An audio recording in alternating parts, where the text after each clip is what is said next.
Buenas tardes, amados hermanos, una vez más. Damos toda la gloria al Señor por permitirnos estar aquí, compartiendo en este su santo día, este gran privilegio que el cielo nos concede, y es poder adorar juntos a nuestro Salvador, poder conocerlo más, poder dedicar más de nuestras vidas a Él, conforme el conocimiento que vamos teniendo de su santa voluntad. Hoy vamos a seguir con la exposición del libro de Éxodo, en el capítulo 20. Vamos a orar pidiendo la ayuda de nuestro Dios. Padre bueno, esta tarde estamos ante ti y venimos, Señor, en primera instancia reconociendo cuán débiles, cuán frágiles somos delante de ti. Nuestro pecado y todas esas inconsistencias que hay en nuestras vidas solo resaltan tu justicia, que tú eres veraz. Y como dice tu palabra, sea Dios veraz y todo hombre mentiroso. Hoy queremos pedirte, Señor, que nos perdones, que hoy nos limpies de todas esas manifestaciones del mal en nuestro corazón, todas esas deshonras a tu ley, todas aquellas cosas a través de las cuales deshonramos el nombre que es sobre todo nombre. Señor, hoy este predicador coloca su vida en tus manos, pidiendo, Señor, que en medio de tantas debilidades tú te hagas fuerte, y que hoy tu Espíritu Santo pueda usarle como un instrumento para bendición del pueblo al que tú amas. Gracias, Señor, por cada uno de los hermanos que hoy están aquí. Gracias por cada uno de los hijos que hoy están aquí también escuchando el mensaje. Gracias, oh Dios, porque es un privilegio que no todos tienen. Te pedimos, Señor, que nos ayudes a valorar aún más este tiempo delante de tu presencia. Que podamos estar como María, quien escogió la mejor parte, y prestar atención al mensaje del Salvador. Señor, rogamos que ahora tu palabra sea clara y que conforme a todos los razonamientos que has hecho brotar de tu palabra, también tu iglesia sea renovada y sea edificada en el nombre de Cristo. Amén. Muy bien, hermanos, entonces vamos a leer Éxodo capítulo 20. Vamos a leer versículo del 1 al 3. Toda vez que estamos en la exposición o la serie expositiva del capítulo 20. Entonces, ya creo que todos los que estamos acá hemos estado expuestos alguna vez al significado de los mandamientos que el Señor en su decálogo nos da a su pueblo, y queremos que el Señor, sobre ese conocimiento que ya todos tenemos, traiga aún más luz y aplicación de estas verdades o de estos mandamientos en nuestras vidas. Vamos a leer versículo 1. Y habló Dios todas estas palabras diciendo: Yo soy Jehová, tu Dios, te saqué de la tierra de Egipto, de casa de servidumbre. No tendrás dioses ajenos delante de mí. Amén.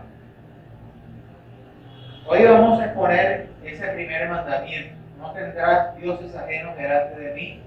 En el versículo 3, siguiendo luego de esa introducción que el hermano Steven estuvo desarrollando en la ocasión anterior. Quisiera iniciar diciendo que como seres humanos caídos hemos desarrollado una perspectiva negativa de la ley de Dios hacia nuestras vidas, más específicamente cuando hablamos de los 10 mandamientos. A tal punto que cuando nosotros queremos predicar el Evangelio a otra persona, le confrontamos con estos 10 mandamientos y lo llamamos el resultado de esto, la mala noticia, para luego entonces en Cristo Jesús dar la buena noticia de que a pesar de que estos mandamientos hacen aflorar, hacen ver la multitud de nuestros pecados, entonces hay gracia en Cristo Jesús para el perdón de ellos. Pero en términos generales, cuando nosotros pensamos en esa ley de Dios, lo vemos como la amenaza que ella representa para nuestros pecados, que conforme a ella nos hacen merecedores de la justa condenación eterna delante de Dios. Sin embargo, para una comprensión más global del propósito de la ley, es necesario que nosotros hagamos una búsqueda de estos mandamientos en el jardín del Edén, donde Dios colocó la obra de la ley escrita en los corazones de Adán y Eva, como lo dice Romanos capítulo 2, versículo 15. De modo que ellos pudieran vivir conforme a esa ley que fue grabada en sus corazones. Entonces, cuando usted piensa en Adán, cuando usted piensa en Eva antes de la caída, usted no los ve en una lucha como nosotros, intentando vivir conforme a los mandamientos de Dios, pero a la vez dándonos cuenta de toda la debilidad que hay en nuestro ser para vivirlo de una manera como la voluntad de Dios así lo demanda.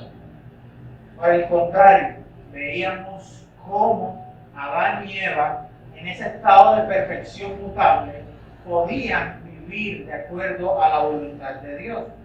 De esta manera, en vez de ser una amenaza para el hombre, esta fue una manifestación del amor y la condescendencia de Dios de permitirle a ellos no solo conocer su voluntad, sino también de vivir conforme a ella.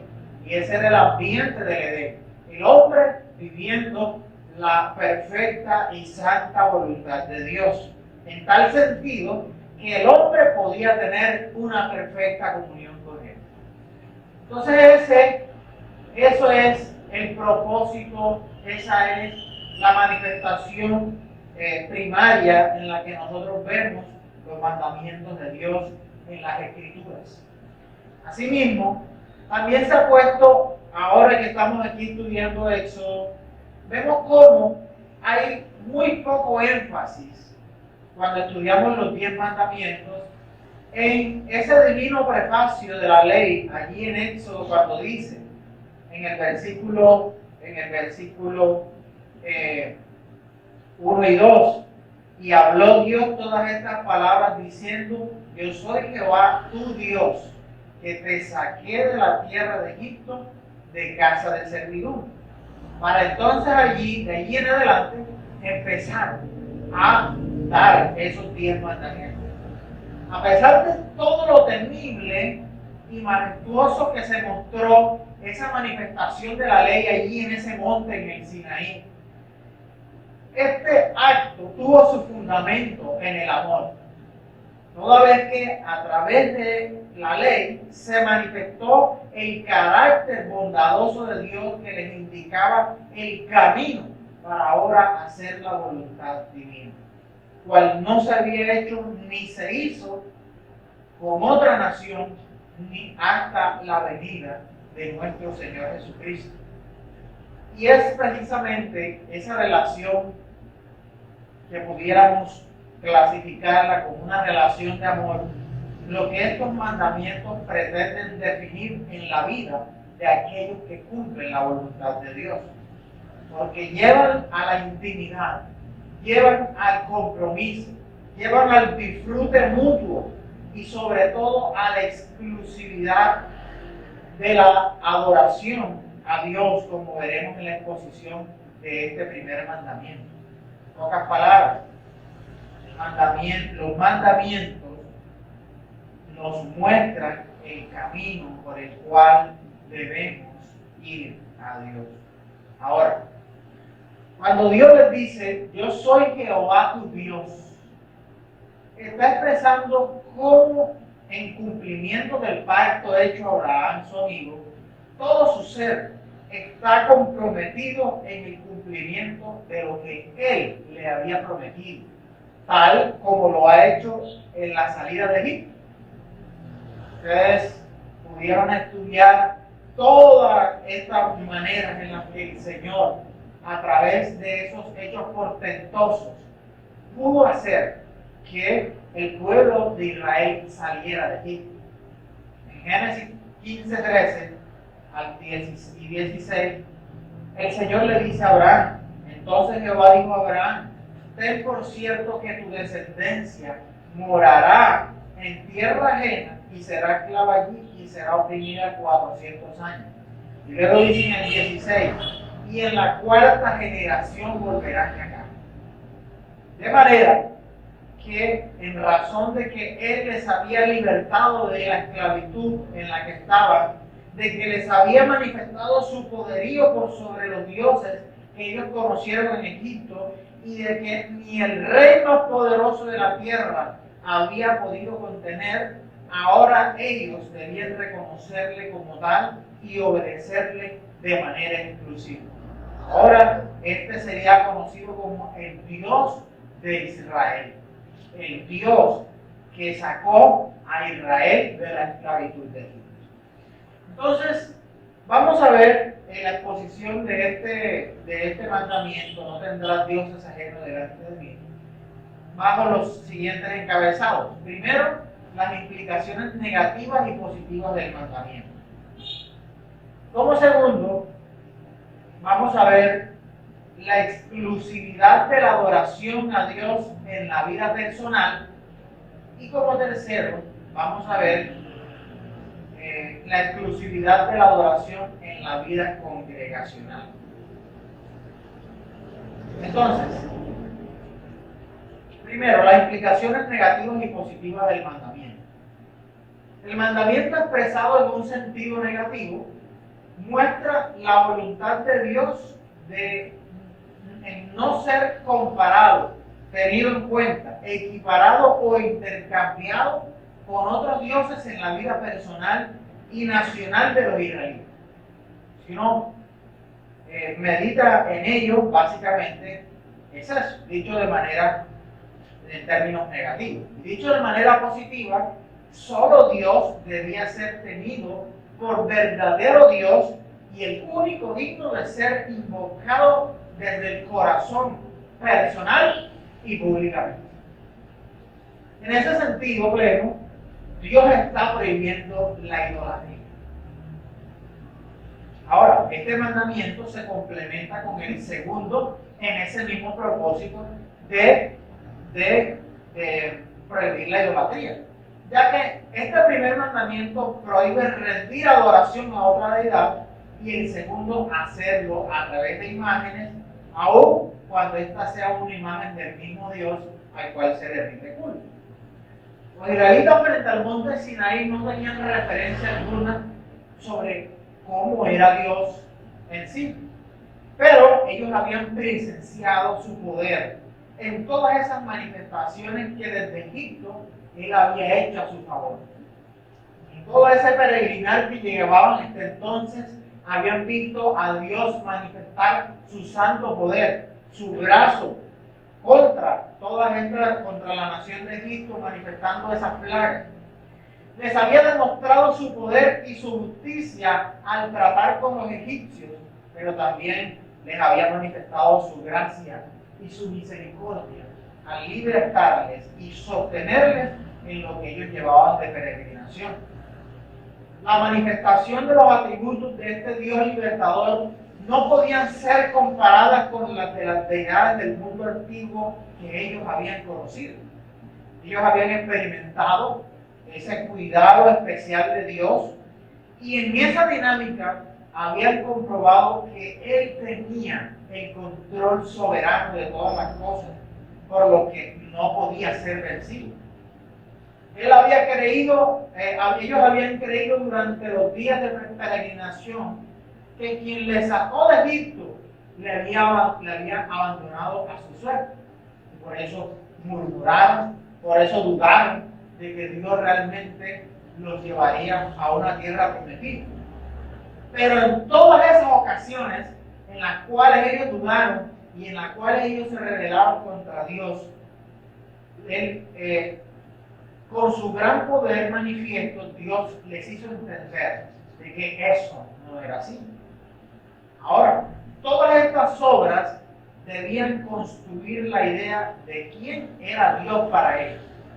Ellos no conocían a Dios de una manera corporal, de una manera visible, pero con todo esto que ellos habían experimentado por manos de Dios, esto debía ser que ellos se hicieran una idea clara de quién era Él.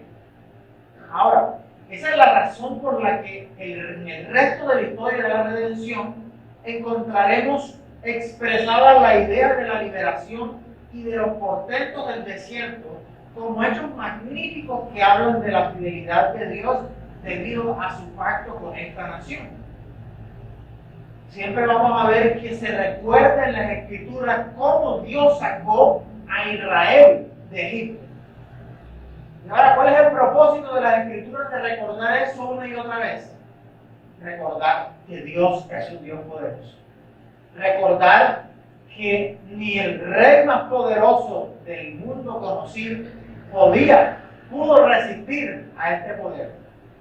Recordar que ni siquiera esas condiciones inhóspitas del desierto pudieron acabar con el pueblo de Dios, ni las naciones paganas que les atacaron para destruirlo, aun cuando ellos venían sin armas, cuando no eran un ejército numeroso, cuando ellos venían totalmente desprotegidos en términos militares. Dios manifestó su poder para sostenerle cuando estuvieron en peligro, cuando tuvieron hambre, cuando tuvieron sed. Allí estuvo el Señor manifestando su poder, trayendo a ellos el concepto de quién era Él. Entonces las generaciones venideras, aunque estarían viendo a Dios obrar a su favor, debían tener siempre presente esa capacidad de Dios para liberarles y proveerles en todas las circunstancias.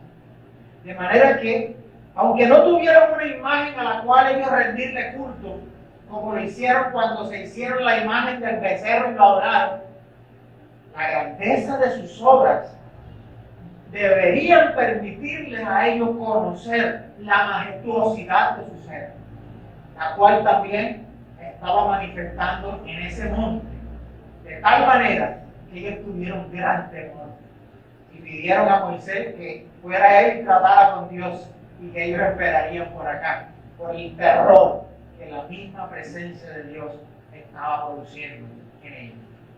De allí que la relación de culto de la iglesia israelita con Dios tenía un punto de partida en el corazón y no en los ritos. Contrario a las demás religiones cuya esencia estaba puesta en la práctica de ceremonias, donde había un ídolo y ellos iban y rendían ídolos y rendían su adoración a estos ídolos. No así con Dios. Completamente diferente a lo que Dios les estaba enseñando ahora. De hecho, las veces que Israel no tuvo esto claro, el mismo Dios se lo recordó, como bien lo expresa Oseas en el capítulo 6, versículo 6, cuando él le dice: porque misericordia quiero y no sacrificio, y conocimiento de Dios más que holocaustos. Básicamente, este texto también lo citó el mismo Señor Jesucristo para recordarle lo mismo a los fariseos y a los saduceos de su época. Que la religión la adoración a Dios no se constituía simplemente de una serie de ritos mecánicos que se iban a ofrecer delante de la presencia, y en el caso exclusivo de Israel, delante del lugar santísimo donde estaba el arca del pacto, sino que provenía directamente del corazón, de la mente, de una mente informada de qué, del conocimiento de todos esos hechos portentosos que Dios hizo en el pueblo de Israel y a través de los cuales Él había preservado a esta nación para la gloria y honra de su bendito nombre. Así que el primer mandamiento no solo es el fundamento sobre el que se soporta la verdadera adoración a Dios, sino que también determina el enfoque de esta. De manera que obliga al adorador a ser consciente de que si divide su corazón al adorar, es decir, adorar a Dios, pero también adorar a otro ídolo o a otra deidad, su acto, ese acto de adoración, por más bien intencionado que sea, no será recibido como olor grato, pues Dios no comparte su señorío con ningún otro ente real o imaginario que tenga lugar en el universo que Él mismo creó. Y si no, recordemos lo que pasó con el mismo Caín. Ambos sabían cuál era la voluntad de Dios para la adoración, pero Caín no ofreció una adoración conforme a la adoración que Dios estaba pidiendo. Y con esto pasamos al siguiente punto: la exclusividad de la adoración a Dios en la vida personal. Alguien dijo que el domingo es el día en el que más idolatría se rinde en la presencia de Dios, pues multitud de personas se reúnen en su nombre a adorar a otros dioses que no son Él. Usted pensará que bueno, en esas iglesias tienen imágenes y tienen cosas a las que le están rindiendo culto. Pues fíjense que no, necesariamente. Hay muchísimas iglesias, inclusive denominadas evangélicas, en las cuales se reúnen a rendir idolatría, pero en el nombre de Dios. Recordemos el caso del becerro de oro. ¿El becerro de oro qué era? Una deidad, una imagen, pero ellos estaban procurando rendir adoración al Dios que los había sacado de Egipto, pero a través de ese artificio. Si uno tomara a muchas de estas personas que se reúnen domingo a domingo a adorar y les preguntara cuál es su idea de Dios, para luego compararla con lo que la Biblia dice al respecto, se sorprendería de la cantidad de versiones distintas de Dios que resultarían de esa consulta. Esto implica que la forma en la que cada uno se somete a estas deidades de Dios, a estas ideas de Dios, sea una idea distinta. ¿Por qué? Porque creen en dioses distintos o en ideas diferentes acerca de Dios, con demandas diferentes, con favores diferentes, con bendiciones diferentes, de la manera en la que la imaginación de cada uno lo pueda crear. Por eso, esa frase de que todos adoramos al mismo Dios, que se dice en las reuniones familiares o en los grupos de trabajo para no tener discusiones, es una forma magistral y muy sagaz de rechazar a Dios sin tener que decirlo tajantemente. Hombre, yo no creo en Dios. El as bajo la manga es, no, todos adoramos a Dios y ese es el mismo Dios. Al escuchar de estas personas, estas personas lo que hacen es luchar en contra de otros por no dejar al ídolo que con la ayuda de Satanás ha creado para sí. En pocas palabras, ustedes crean en el Dios que ustedes quieran y yo creo en el Dios que yo creo. puesto que en esencia el diseño y la creación del ser humano en el Edén tuvo como propósito la adoración a Dios. Aunque haya sido expulsado de la gloriosa presencia, aún nosotros conservamos la necesidad de adorar como seres humanos. Y puesto que ha perdido la capacidad de dedicarse a Dios, a menos que la gracia lo faculte, ha escogido, como dice Pablo, honrar y dar culto a las criaturas antes que el Creador, como bien dice Romanos 1:25. Y esto con la intención de permitirse vivir en pecado, toda vez que las demandas morales de esas deidades de invención humana jamás tienen una exigencia más allá de la capacidad nuestra o de la capacidad natural que tenemos como seres humanos para hacer lo que es social o ideológicamente deseado. Es decir, de lo que estos dioses de invención humana le exigen al ser humano no es más allá de la propia capacidad que tenemos para hacer cosas buenas o cosas deseables en una sociedad.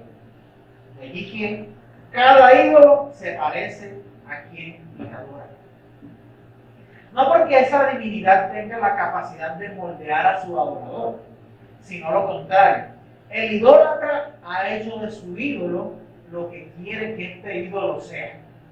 Y le coloca los atributos que quiere y coloca en este la demanda que él quiere que tenga para sí mismo. En esa relación imaginaria, el ídolo le permitirá los pecados con los que prefiere llevar su vida y le prohibirá a aquellos que estorban para hacer su vida, de su vida lo que quiere.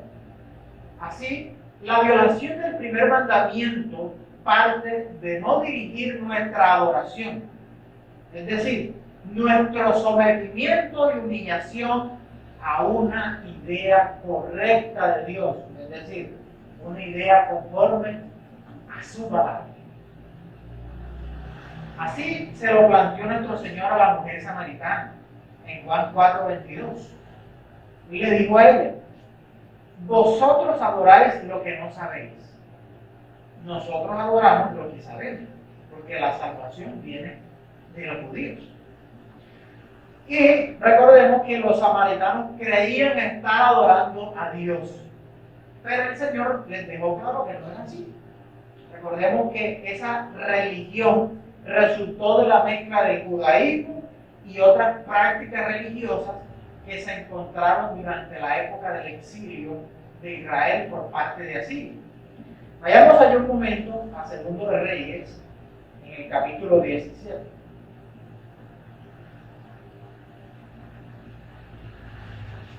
Segundo libro de Reyes, capítulo 17. Versículo 24 al 28.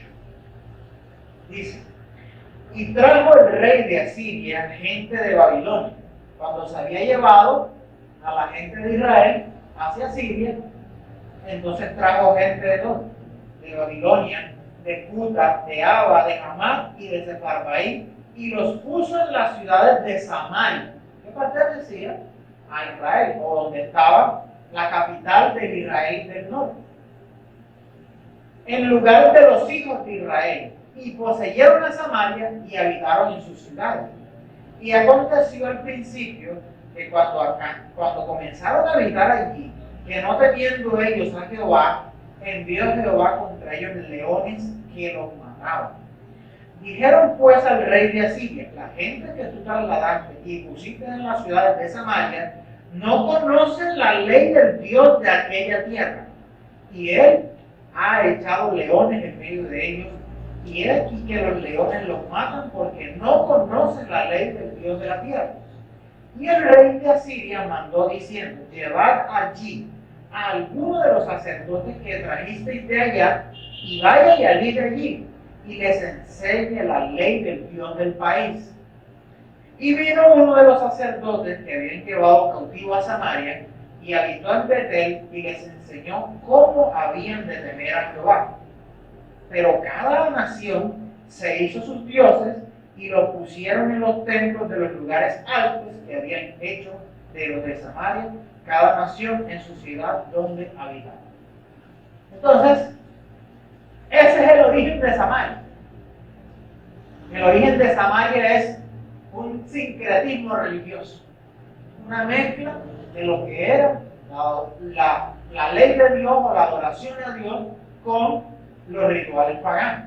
Algo muy parecido a lo que los católicos, la Iglesia Católica hizo en el proceso de colonización, donde ellos llegaban a los lugares y ellos no cambiaban esa cultura, sino que amoldaban la religión católica a la cultura que ellos tenían. Y por eso vemos que hay tantas fiestas patronales en todos los lugares, habido y por haber.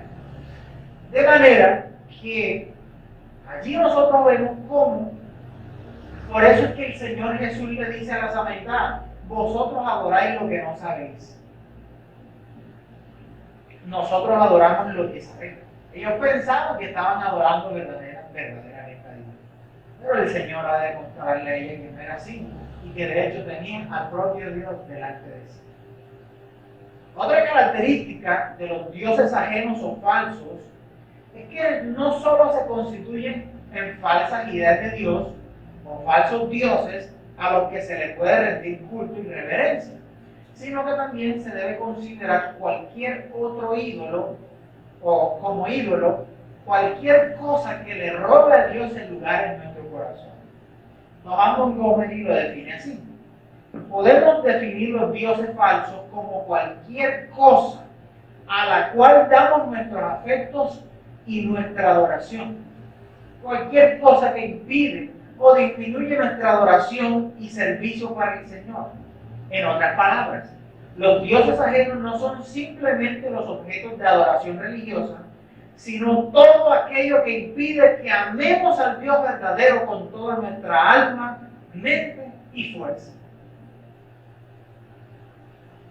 Y esto ya va trasladándose de esa forma religiosa de la adoración, de todo lo que tiene que ver con liturgia, con ritual, a lo que es la intención de nuestro corazón.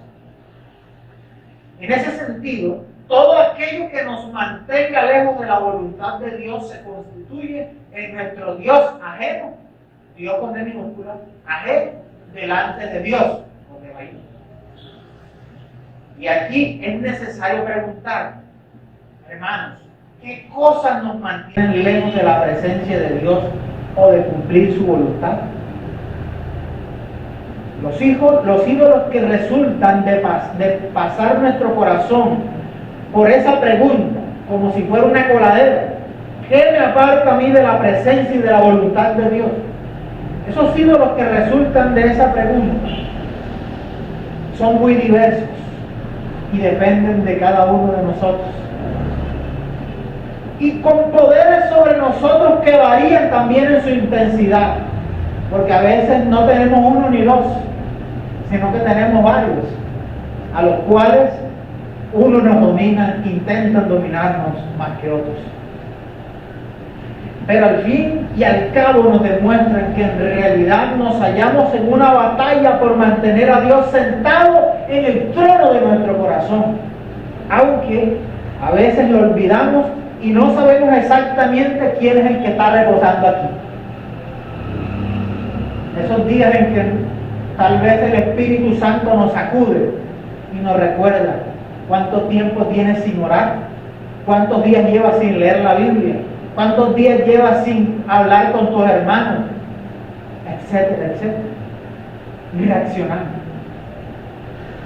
En pocas palabras, no guardamos nuestro corazón sobre toda cosa guardada, tal como el proverbista le demanda a su hijo: sobre toda cosa guardada guarda tu corazón, porque de él mana la vida, como dice Proverbios 4:23.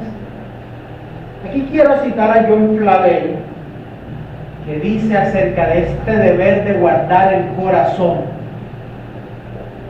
que primero dice tres cosas. Primero, este deber es el deber más difícil. Hermanos, mire, para ustedes es muy fácil Para nosotros puede ser muy fácil levantarnos los domingos, bañarnos temprano, colocar un himno mientras nos estamos bañando, cantar el himno, todo eso, coger la mototaxi, el carro, lo que sea, llegar aquí, sentarnos y adorar y cantar y todo eso, y nos vamos a nuestra casa. Eso puede llegar a ser muy fácil para nosotros. Pero guardar nuestro corazón de las influencias del mundo, de los ídolos que intentan y que pelean constantemente por nuestros afectos, es una tarea, es un deber difícil. Y yo creo que muchos de nosotros a veces nos hemos levantado con esas resoluciones santas tempranito. Hoy es el día.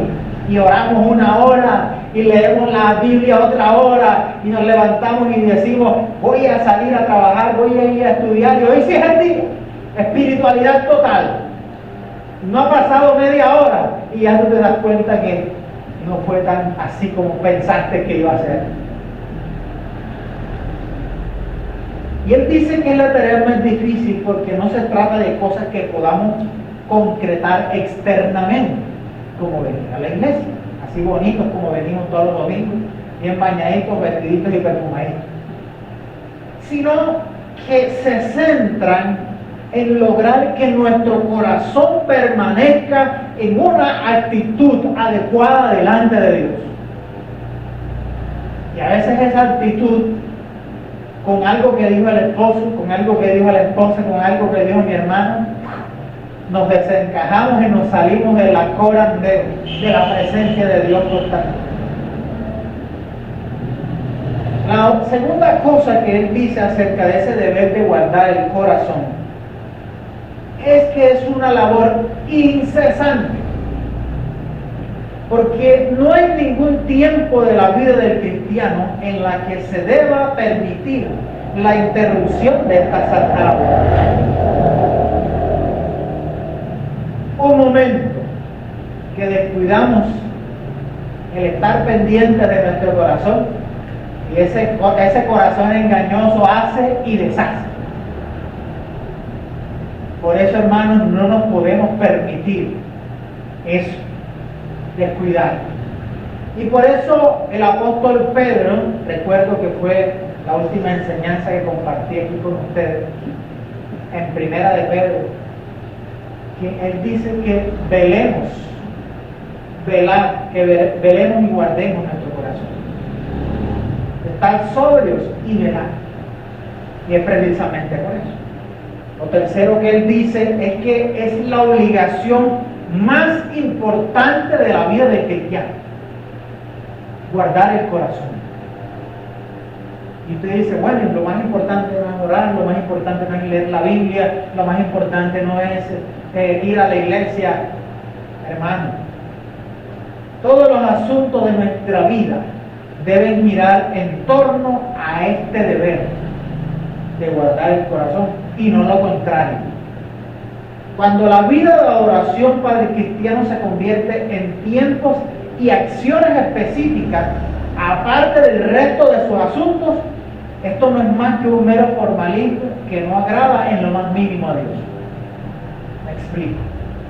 Cuando usted cree que su adoración es el tiempo que usted está en su casa leyendo la Biblia y orando, y el resto del tiempo, mientras usted está en el trabajo, mientras usted sale a la calle, mientras usted está haciendo muchas otras cosas, no son adoración a Dios. Usted no está haciendo lo que Pablo dice en Romanos, ser un sacrificio vivo y santo delante de Él. Así que tener en cuenta hacia dónde tiende a escapar nuestro corazón cuando quiere abandonar la senda de la voluntad de Dios es un oficio que nos ayudará siempre a anticipar la caída en los profundos hoyos del pecado y librarnos de grandes desastres espirituales, amados hermanos. ¿Cuántos pecados que hemos cometido no han sido el resultado de un pequeño descuido? Esta mañana estudiábamos en nuestra congregación el pecado de David con Betsabé, ¿Dónde comenzó? En un descuido. El autor enfatiza que David, en la época en que los reyes de bien estaban batallando, él estaba en su palacio. Otro descuido. Él salió a pasear en su terrado y vio a la mujer desnuda. Y quién sabe cuánto tiempo se quedó viendo. De tal manera que su corazón quedó enganchado en el anzuelo del pecado y no se pudo soltar hasta que la misma mano bondadosa y misericordiosa de Dios no fue y lo desató. Ahora, hermanos, tal vez lo que más te aleja de Dios no es la atracción hacia otra persona diferente a tu cónyuge, sino tal vez la atracción a tu celular. O lo que más te lleva a ofender a Dios no es tu vehemencia contra tus propios pecados, sino contra tu prójimo en las discusiones. O simplemente lo que te aparta de caminar con Dios es la excesiva dedicación a tus labores diarias sin dejar tiempo para contemplar la hermosura de Cristo en oración y lectura santa. Y yo sé que en este momento por tu mente están pasando esos ídolos, todas aquellas cosas que te apartan de Dios. Y sobre esto ten siempre en cuenta, como comenta Montgomery, que nuestro Dios es celoso y no acepta oración a medias. No permitirá que ningún ídolo ocupe una parte de nuestro corazón. El mundo religioso está lleno de personas que quieren servir a Dios en los domingos y a sus ídolos durante la semana, que quieren servir a Dios a condición de que les convenga, pero el Dios verdadero no permite que le sirvan así. Por eso el Señor nos da este primer mandamiento: no tendrás dioses ajenos delante de mí. Como creyentes, nosotros estamos en una guerra santa que no nos permite vivir como los demás que están a nuestro alrededor. Un buen indicativo de que tal vez estamos rindiendo culto a ídolos del mundo es cuando nuestros hábitos y costumbres se parecen mucho a la de aquellos que aún no conocen a Dios. Si las conversaciones, las aspiraciones en el trabajo, en la crianza de los hijos, en la educación, en el manejo de las finanzas, en el trato con los padres y demás asuntos de la vida se parecen a los de los que están sin Cristo, muy posiblemente tienes un gran altar o uno o varios ídolos en tu vida o en tu hogar. Un ejemplo básico de cómo funciona esto en la práctica es la forma en la que están organizadas las cosas en la sala de nuestra casa, o en la mayoría de lugares. No siempre esto se cumple, pero algo así, o el primer lugar de la casa. A veces entramos a una casa y vemos cómo la ubicación de todas las cosas está enfocada hacia el televisor. Entonces, todas las sillas mirando hacia allá, la mesa, todo está organizado mirando hacia allá.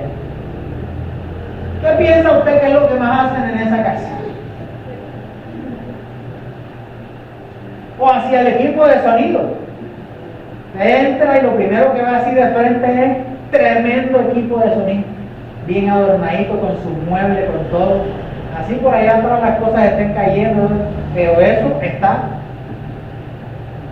Inclusive yo a veces les digo, porque yo trabajo en una zona donde hay mucha carencia, y yo siempre le digo a los padres de familia, uno va caminando por las calles estas y uno ve la casa cayéndose, pero tremendo televisor bien grandote, tremendo equipo de sonido, que está la casa, la pobre casa vibrando y a punto de caerse.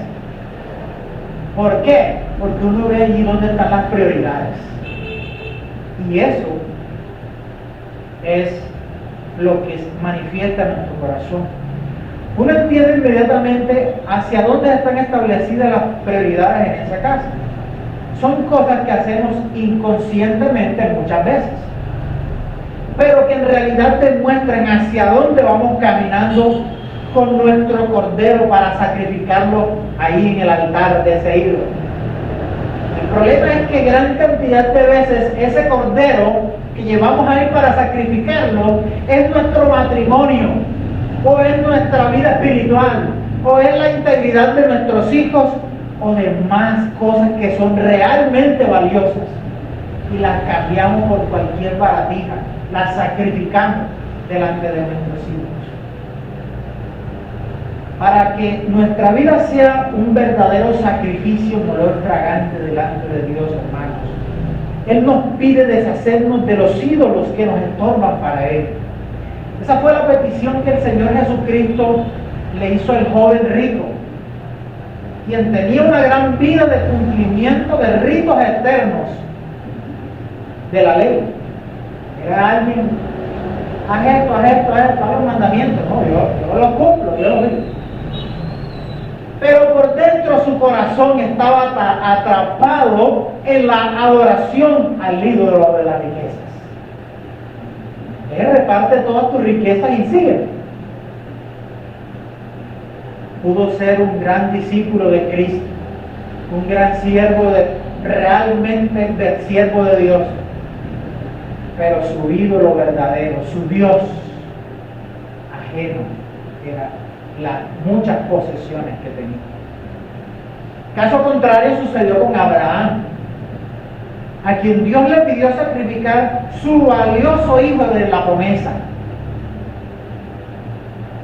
Valioso no porque fuera su único hijo, recordemos que ya él había tenido otro hijo antes, sino porque era el único, el de la promesa, a través del cual se daría el cumplimiento de las promesas que Dios le había dado a él.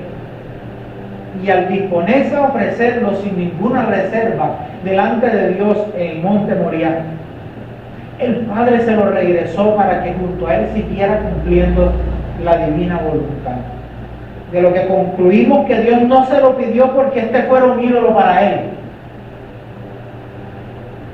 sino porque en esa escena quedaría prefigurado cómo el Padre, a quien Abraham estaba allí representando, voluntariamente entregaría a su hijo para darle cumplimiento a las promesas hechas a su siervo en favor de su pueblo.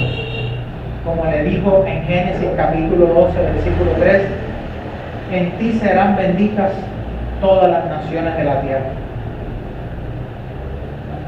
Ahora, hermanos, veamos, ya vimos la exclusividad de la adoración a Dios en la vida personal. Ahora veamos el tercer punto, la exclusividad de la adoración a Dios en la vida congregacional. Y estos títulos, usted tal vez dice, bueno, ¿y por qué tiene que ver lo personal y lo congregacional en este mandamiento? Porque el contexto en el que el Señor le está entregando la ley a Israel es el contexto en el que Dios está haciendo un pacto con toda la nación. A través de los mandamientos del Decálogo, junto con todas las demás disposiciones que tanto en el Antiguo y el Nuevo Testamento le acompañaron, Dios tiene como propósito regular la adoración de su nombre. En el caso de este mandamiento, el Señor está regulando o está ordenando, direccionando la exclusividad de la adoración hacia Él. Ya lo vimos en términos personales, ahora lo vemos en términos congregacionales. Se lo está diciendo a quién, a Israel. Esto es algo que desde la misma elección de Abraham como el patriarca se vio manifestado en el propósito de crear una nación para el establecimiento de un reino terrenal desde el que se mostrara su gloria al mundo y se destacara una adoración exclusiva a Él. Ninguna otra nación tenía una adoración como la adoración que Israel tuvo, ni un Dios como ese. Desde la promesa se manifestó la elección de este reino de sacerdotes que debía mantener la santidad, es decir, la separación de las demás naciones del mundo. En Éxodo 20, Israel se encuentra en una fase intermedia en ese proceso en el que Dios viene construyendo lo que sería una adoración cúspide en el reino de David. Ya es el pueblo de Dios que Dios sacó de Egipto, pero aún le falta estar en el lugar de Dios y bajo el gobierno y la dirección de Dios. Ellos salieron de Egipto y el Señor los viene conduciendo, pero todavía no han llegado a su destino. Estas condiciones solo se llegarán a dar bajo la monarquía de David, donde Dios, el pueblo estaría en el lugar de Dios, es decir, en la tierra de la promesa, Canaán. El pueblo de Dios en el lugar de Dios, bajo el gobierno y la bendición de Dios, que sería el gobierno de David. Entonces, para ser una nación, ellos necesitarían estar en la tierra prometida y vivir bajo las leyes prescritas para regular su vida en comunidad de acuerdo con la voluntad de su rey. Y eso nos ayuda a entender en mejor medida la importancia de este primer mandamiento en el propósito de Dios para con la iglesia del Antiguo Testamento. Una vez ellos estuvieran en la tierra prometida, debían permanecer consagrados en adorar al Dios que les sacó de la tierra de Egipto, de casa de servidumbre, donde encontrarían abundantes provisiones para una vida plena, completamente diferente a la que habían vivido durante 4 siglos, donde fueron esclavos, donde tuvieron todas las precariedades posibles que un esclavo podía tener. Y el Señor, antes de entrar a la tierra prometida, se lo dice así. Por ejemplo, en Deuteronomio capítulo 6, versículo 10 al 12, lo explica así.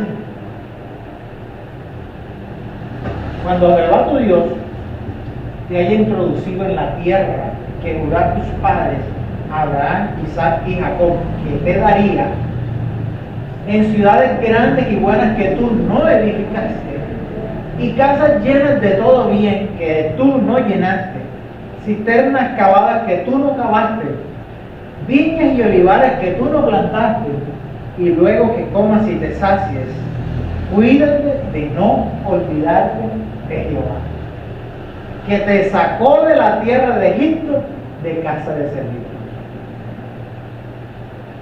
Vemos allí cómo el Señor siempre les está dejando claro el cumplimiento de este mandamiento. La batalla que Israel tuvo que librar para poseer la tierra prometida ilustra muy bien nuestra lucha contra los ídolos que pretenden adueñarse de nuestro corazón. Es más, la razón por la que Dios le dijo que debían erradicar a todas las naciones que encontraran a su paso era precisamente que no se desviaran detrás de los dioses de estas naciones.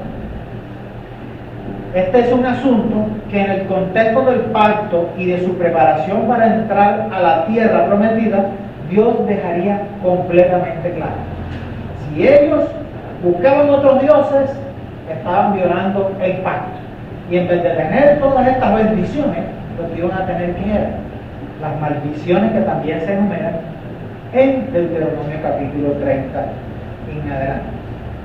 Pero esos deleites de la bendición de Dios tendrían como parámetro principal para su disfrute mantenerse apartados de la idolatría que abundaría en esos contornos en Canaán. Para ello, Dios les da un mandato expreso de erradicar a todos los habitantes de esas naciones cuyos corazones estaban dedicados a la adoración de otros dioses. Más adelante, allí en el mismo Deuteronomio, capítulo 7, del versículo 1 al 5, el Señor les dice: cuando Jehová tu Dios te haya introducido en la tierra en la cual entrarás para tomarla, y haya echado delante de ti a todas las naciones,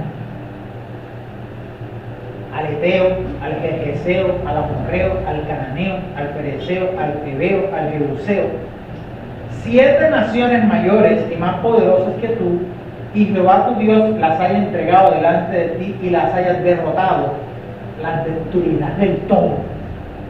No harás con ellas alianza, ni tendrás de ellas misericordia, y no emparentarás con ellas. No darás a tu hija a su hijo, ni tomarás a su hija por tu hijo, porque desviará a tu hijo del pobre hijo. Y servirán a dioses ajenos, y el furor de Jehová se encenderá sobre vosotros y te destruirá pronto. Mas así habéis de hacer con ellos: sus altares destruiréis, y quebrantaréis sus estatuas, y destruiréis sus imágenes de acera, y quemaréis sus esculturas de fuego. Imagínese usted haciendo todo eso. Ahora, la severidad con la que Dios demanda a los israelitas la vida de los cananeos por causa de su pecado e idolatría ilustra la gravedad de este pecado delante de Dios. Pues un corazón que adora a otro Dios se constituye en enemigo de Dios. Y esa es precisamente la razón por la que fuimos destituidos del paraíso, porque el hombre dejó de someterse a Dios completamente.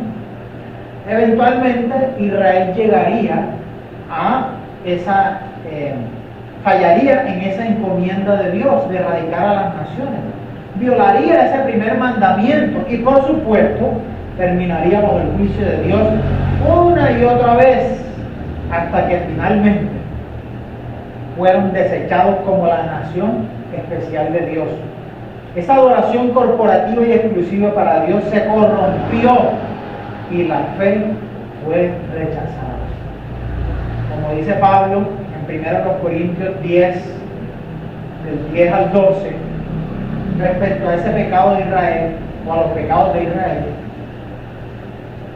estas cosas les acontecieron a ellos como ejemplo y están escritas para amonestarnos a nosotros, hermanos, a la iglesia de nuevo pacto, a quienes han alcanzado los fines de los siglos, dice Pablo. Tenemos una gran exhortación, hermanos, en las Escrituras sobre las consecuencias de la adoración, de que la adoración a Dios sea corrompida. La historia de la iglesia ha visto cómo diversos movimientos se han levantado generación tras generación. Eso no solamente se quedó allá en el Israel del Antiguo Testamento. La iglesia, desde que empezó con los apóstoles, ha visto ese mismo problema, generación tras generación, con el propósito de desdibujar la imagen verdadera de Dios, amoldándolo a los antojos pecaminosos de quienes así promulgan un falso evangelio. Hoy más que nunca el nombre de Dios es usado, pero no es manifestado en verdad. Comúnmente, tanto lo que se proclama como lo que se vive está completamente alejado de lo que las Escrituras dicen de Dios y de su evangelio de salvación. Hoy es más difícil pertenecer a la membresía de cualquier grupo social o ideológico que a la membresía de una iglesia. Cuando en los tiempos de los apóstoles el valor con el que se consideraba este privilegio de pertenecer a la membresía de la iglesia de Dios era la misma vida. ¿Eres cristiano? Hay sobre ti inmediatamente pena de muerte. No en vano, el pastor Santiago exhorta fuertemente a sus lectores cuando dice en Santiago 4:4: ¡oh, almas adúlteras! Y esa pregunta retórica que les hace ahí más adelante da a entender que ellos sabían muy bien las consecuencias de dejar que el mundo entre a la iglesia y a su vida espiritual. Él les sigue preguntando allí: ¿no sabéis que la amistad del mundo es enemistad contra Dios? Cualquiera pues que quiera ser amigo del mundo se constituye en enemigo de Dios. Y es común encontrar críticas contra el trato cuidadoso al acceso de la membresía de la iglesia. Oh, es que esa iglesia es clasista, que esa iglesia tal cosa, que esa iglesia, etc. Y entendemos que también se pueden cometer excesos al ser más rigurosos que Dios a la hora de recibir a alguien en el cuerpo de Cristo. Pero fuera de esos términos de prudencia, quienes se rebelan contra esa muestra de reverencia y cuidado hacia la voluntad de Dios, solo demuestran cuán poco temor tienen de las consecuencias de que el mundo tome posesión de la iglesia.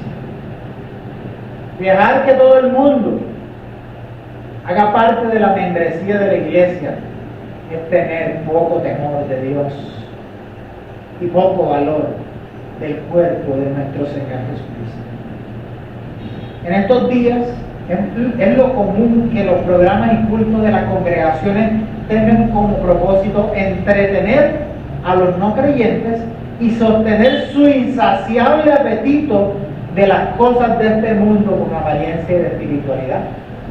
Entonces tenemos rap cristiano, pop cristiano, rock cristiano, danza cristiana, tenemos ahora danza profética, tenemos, bueno, una cantidad de teatro profético, ahora todavía dicen profético, y una cantidad de cosas del mundo que se introducen a la iglesia, no con el propósito de edificar a la iglesia, sino de mantener allí a las cabras. Insaciable, porque el corazón mundano es insaciable.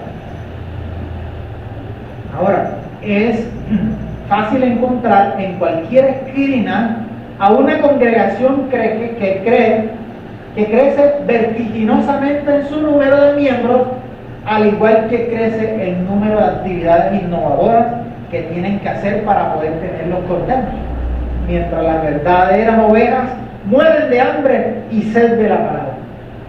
Y en ese sentido, hermanos, como iglesia de Cristo, tenemos que hacer de este propósito de oración algo esencial.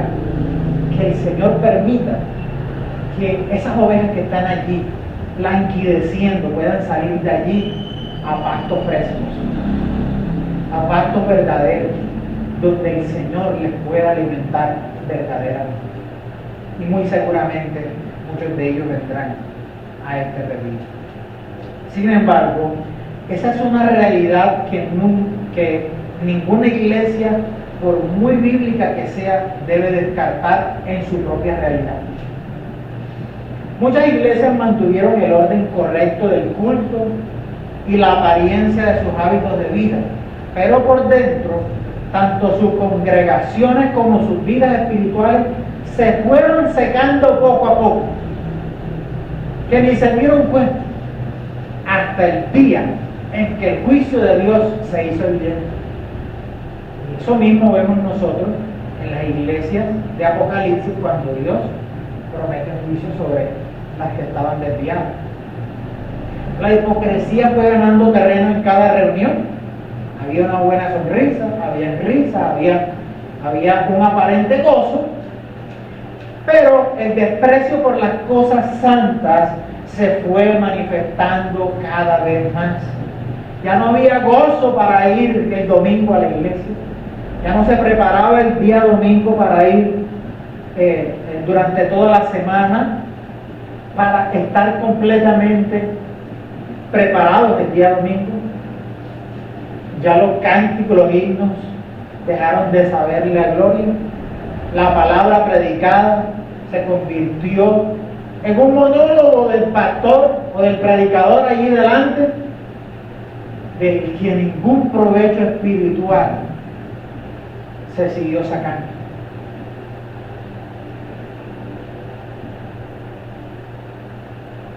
Hasta que ya no quedó nada de aquel primer amor. Así que, hermanos,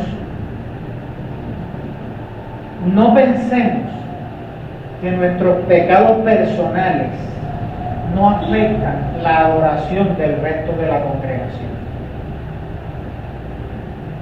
No pensemos que nuestra frialdad espiritual, que nuestro desánimo y que todas aquellas cosas que nosotros hacemos en pro de seguir nuestros ídolos dejando a un lado la voluntad de Dios, no van a afectar la vida de la iglesia.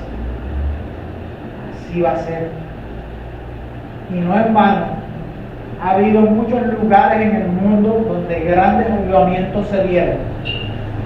Y hoy usted puede ir a visitar esos grandes templos, donde hoy hay centros comerciales, donde hoy hay bibliotecas, donde hoy hay cualquier otra cosa, menos alguien que se doblegue a levantar adoración a Dios en ese lugar. Y no crean que todos, de un día para otro, ¡pum!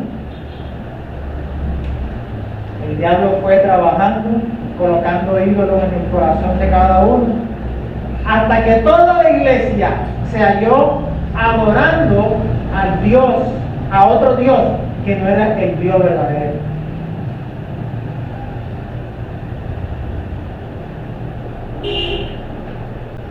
Así que, amado hermano, no sea cual sea el Dios ajeno, cuyo altar Dios te esté pidiendo derribar en el día de hoy. Pero te aseguro que aunque sea doloroso y amargo, traerá frutos dulces para tu vida espiritual, los cuales podrás disfrutar en el jardín de la presencia de Dios. Porque no hay cosa más maravillosa que cuando tú vas a la presencia de Dios y doblas tus rodillas y de tu corazón surge una verdadera adoración, cuando puedes ver tus pecados y quebrantarte delante de Dios. Pero ¿cuántos de nosotros luchamos por horas, por tiempos, queriendo que una sola lágrima salga de nuestros ojos ante el altar de Dios y no sucede? ¿Sabes por qué? Porque tal vez ese Dios al cual tú le estás adorando no es el Dios de la Biblia, sino el ídolo de tu propio corazón, al que le está rindiendo las baratinas de tu adoración. Porque como te decía en la introducción del estudio, el propósito inicial con el que Dios escribió la obra de la ley en los corazones de Adán y Eva era el disfrute íntimo de su presencia y de sus provisiones en el Edén. Y eso es lo que Dios tiene para nosotros. Por eso el Señor te dice: no tendrás dioses ajenos delante de mí. Y con eso quiero terminar en esta tarde, hermanos.